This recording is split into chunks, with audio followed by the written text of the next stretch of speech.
but we need to be teaching social skills to young children in a much more structured way. When I was a young child, I'd be party hostess at my mother's parties, and I had to greet the guests. That taught social skills. We also need to be teaching children working skills.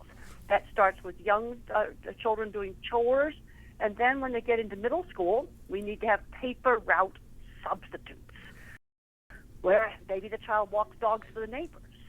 Maybe at the local church or synagogue, the child is an usher. They set up chairs. They work in the farmer's market. They mow lawns. But they've got to learn that discipline and responsibility of a job. There were lots of people in skilled trades that I worked with that I know are on the spectrum.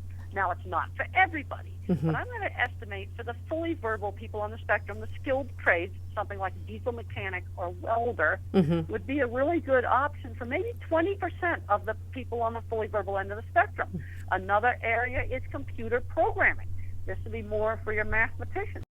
People that are good at writing and verbal, some of them are excellent at specialized retail. They could be selling auto parts. They could be selling men's shoes. They could be working at the lumber yard, and they know all the products in the store and can be really, really helpful.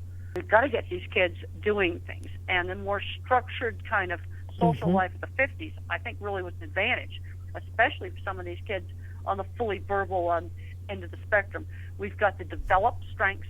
The other thing is we've got to start working on employment skills, and that needs to start way before they graduate from high school. I agree. Too many kids graduating from college that have never had a job. No, the job stuff needs to start in middle school. But I also want to emphasize it's never too late to start.